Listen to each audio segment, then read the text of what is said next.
Roger Allen Kruse, And what branch of the military were you? U.S. Army. What were your dates of service? My dates of service, I took the oath the 16th of June at Omaha, and I got out the 28th of March, 67. And were you drafted or did you enlist? I was drafted, And what war did you participate in? Vietnam War. How old were you when you joined? I was 21 when I got drafted. I was 22 my first day in Vietnam. I spent my 23rd birthday in Vietnam and then came home the end of March. Fort Leonard Wood, that's where you spent your basic training, right? Spent 6 weeks there, basic training, Fort Leonard Wood. Okay. How did you get through it? Good.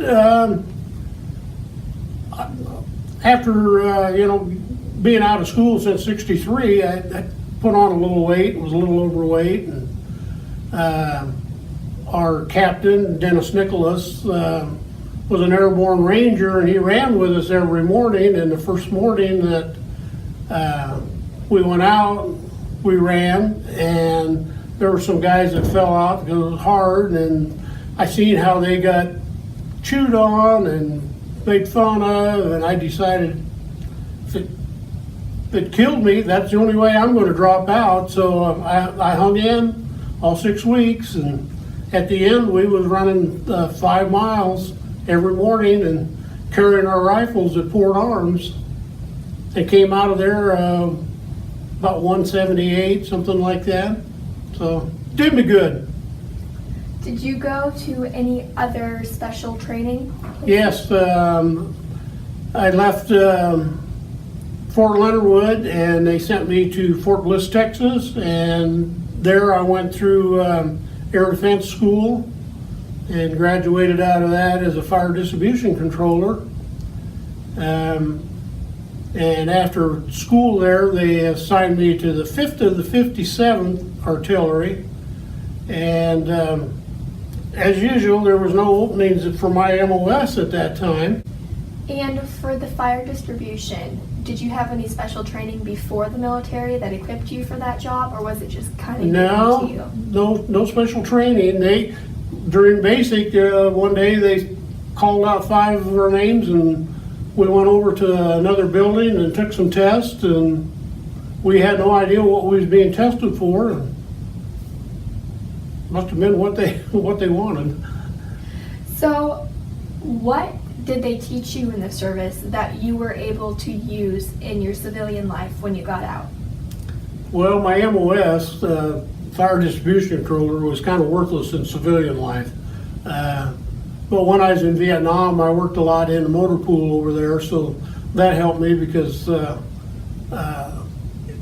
in my civilian life, I was an automotive mechanic for most of my life. And where did you first serve? Your division, unit? I was in the 6th Battalion, 71st Artillery. And that was on the north end, stationed on the north end of the Cameron Bay Peninsula. And tell me about your military life during those times. It wasn't bad. I mean, we had good times, we had bad times, but you just kind of went with the flow. And how was the food at basic training? Basic training, the food was really good. The only challenge was before you could eat, they had a horizontal ladder, and you had to jump up and grab that, and then you had to go. There was 21 rungs. You had to go down and back down again before you could go into the chow hall to eat breakfast or dinner or supper. Wow. Yeah. Part of the conditioning program. What were the rules like in basic? Real strict in basic. Yeah, you or whatever they told you, you towed the line. What were the hours during basic? When did you get up? When did you?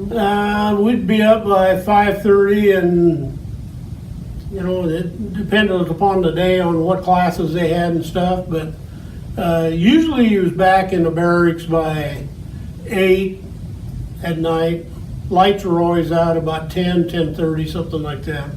During your free time at basic, what did you and the other men do?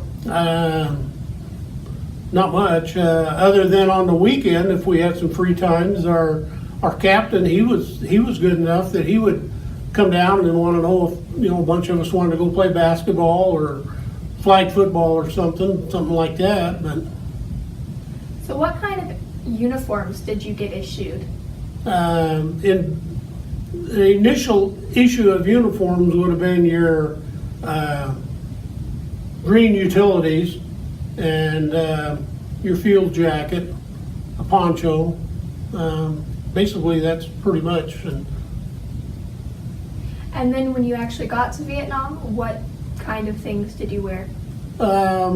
Most of the time over there, it was jungle fatigues that we wore and jungle boots. And how did you get over to Vietnam? Ship or flew or? No, we flew. It was commercial airlines. We flew out of Oakland, California. We flew to Hawaii, and then we flew to Guam, and then was refueling stops, and then from Guam it was into Saigon. So is that where you first landed, was Saigon? Saigon was our first visit to Vietnam. What was your first experience in the foreign country? What was your first impression of it? Oh, getting off the plane, it was hot, it was humid, and it was smelly. Where were you stationed? After I got to Vietnam, they took us to Camp Alpha, and from there I was picked up and taken to fire base outside of Saigon, and from there they found out I wasn't supposed to be there, so then they took me back into Saigon to MACV headquarters, and from there I went to Nha Trang and back down to Da Nang, and then back down to the air base on Cam Ranh Bay, and from there I was picked up and taken to my unit. And when did your tour first begin? What day? 13 March 65. That was my 22nd birthday, first day in Vietnam. And how big was your unit? About 2,000 troops altogether. And how was it organized? Was it well organized? Was it kind of? Oh, it was very well organized.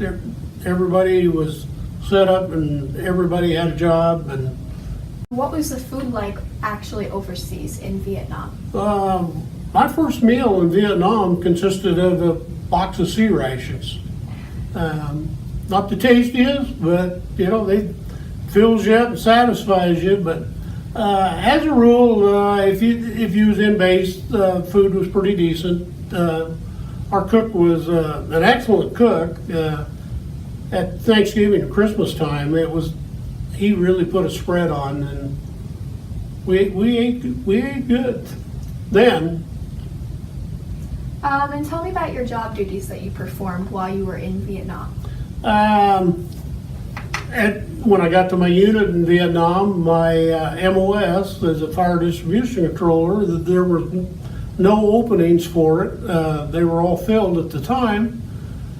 So the first sergeant, I wanted to know if wanted to go down to the motor pool and help them guys out. And I kind of like tinkering with cars and stuff when I was at home, so I said, sure. So I went down there and we worked there, and then at night we would go out on a roving patrol, and that's pretty much what I did while I was. So we're working on these military grade vehicles different than the cars you had tinkered Oh with yeah, at they're a home. lot different, a lot bigger, lot different than the cars we drove. And how far were you from the front lines, or were there really set lines to where battles Where went? we was at, there was no set line. I mean, you had your concertina wire around your base camp to keep them out, and there was guard duties all the time that you pulled on the perimeter, and they could have been 10 feet outside that fence and you'd have never known it from the jungle. And So did you ever see combat, or were you involved? the only actual combat would have been my first night that I spent with the company that I was originally picked up with. We got mortared that night. And were you involved in any actual battles, or was it just that mortaring? Just that mortaring. So that night is the first night you heard the enemy and saw them? And Right. did you ever have any instances with them again? No. Tell me about your best friends from your unit. Most of my best friends were probably the ones I worked out of the motor pool with, and the MPs shared the other half of our hooch when we got the new one built. And then I had a friend from Iowa, and when I was below 30 days, and I'm not sure just exactly when, he took an R&R, and he was the guy that hauled all the water for our showers. So I got to do his job while he was gone on R&R. What was your most interesting experience in Vietnam? I think probably the most interesting would be the times that I went with Lieutenant Smith, and we'd go up to Nha Trang, and which was a fairly large city, and kind of got to see how the other people lived and how they lived, other than what was around us. And we did another interesting one was we had a Korean Rock Marine unit not far from us, and we would go over to their place and spend some time with them and eat some of their kimchi and drink a little of their Korean beer and stuff, and then they'd come over to ours and kind of exchange back and forth. But it was interesting. What was your most exhausting experience? Most exhausting? Probably the long hours would be more than anything, because you'd be up before sunrise, and if you, the luck of the draw, pulled guard duty, you was on guard duty that night then, and you didn't get much sleep, and you was back up the next morning going again just like normal. And how did you travel home from the war? Flew commercial airlines back. That was kind of interesting. We left at like 2 in the afternoon, and because of the time change, we landed in Oakland, California at 2:30 the same day we left. And what do you think people today should know about war, and what they should remember about it? About the Vietnam War? Yeah. Yeah. I don't consider it a lost cause that we was there. The biggest problem was the politicians in Washington, D.C. wouldn't let the Army do what they wanted to do. And it's from all the reading I've done, and I do a lot of reading on Vietnam, the Vietnamese, when they started the bombing of North Vietnam and Hanoi, if they'd have bombed them one more day, they was ready to surrender. But the politicians in D.C. says, you have to quit. Couldn't do it. So then it continued on, or we'd have been home long before that. Yeah. Were you awarded any medals or citations once you got back? Yeah. I was awarded the Good Conduct Medal, the Meritorious Unit Citation, National Defense Service Medal, Vietnam Service Medal, Republic of Vietnam Campaign Ribbon with device, Marksman Badge, Republic of Vietnam Gallantry Cross with Palm Unit Citation. What was the highest rank you achieved? I was a Spec 4. And did you stay in touch with your family?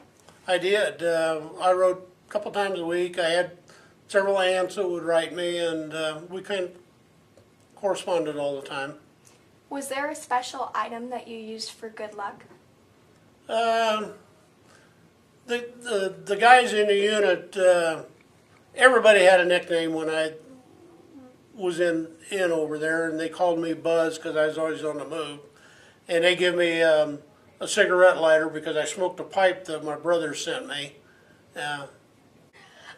What did you do when you went on leave? I went with a friend from Wyoming, Larry Swint, and we went to Bangkok, Thailand. Did you go anywhere else, or was it just No, Bangkok? just you was entitled to one leave. Do you recall any particularly humorous or unusual events? Yeah, but I probably can't show you the picture. But there was an MP that went into the village, and he came back without a uniform. Very humorous. What he was dressed in. He improvised? Yeah, Do you recall the day that your service ended? yeah. It was just kind of another normal day. What did you do in the days and weeks following your return home? For about a week, did nothing, and then I went back to work for Phillips Petroleum, and that's who I worked for when I got drafted. What about any college? Did you further your education? No, I went to work, and the only extra college credits we might have got was when I was working for co-op, and we'd go to Hastings Community College, and we'd pick up credits over there, going to the automotive school for training. Did you join any veterans associations? The guys from the VFW here in town sent me my membership in '66 at Christmas time. I am a life member of the Veterans of Foreign Wars. I've been post commander 6 different times, made National All-American Commander. I work with the American Legion. I belong to the American Legion. I help them with military funerals. Do you attend reunions? I do. After I retired, this year will be our 5th reunion that the wife and I go to. Have you come into contact with anybody that you served with? No, I haven't come in contact with anybody I served with, but a lot of the people we met were in line batteries and stuff in our association. What did you go on to do as a career after the military? After I left Phillips Petroleum, I worked as a mechanic till I retired. Did your military experience influence your thinking about war or about the military in general? Yeah,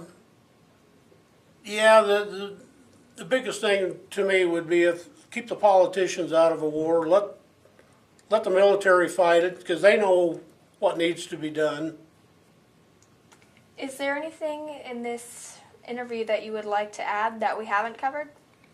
No, I think we got it about all. Got it all. Other than, I didn't tell you, but we had a pet monkey. Very cool.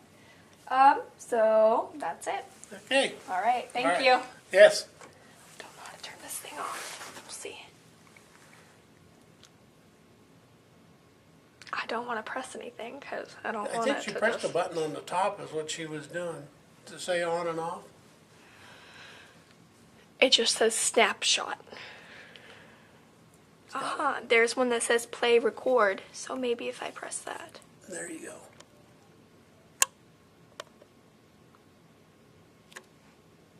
That didn't do anything. Got it? Didn't do anything. Alright, oh, wait, it did stop. It did stop. Oh, never mind. It did not stop. You were just sitting there very, very still. Got to be a switch on Is it a top, touch? I would think. It's not a touch screen. Brenda? Oh, start, stop.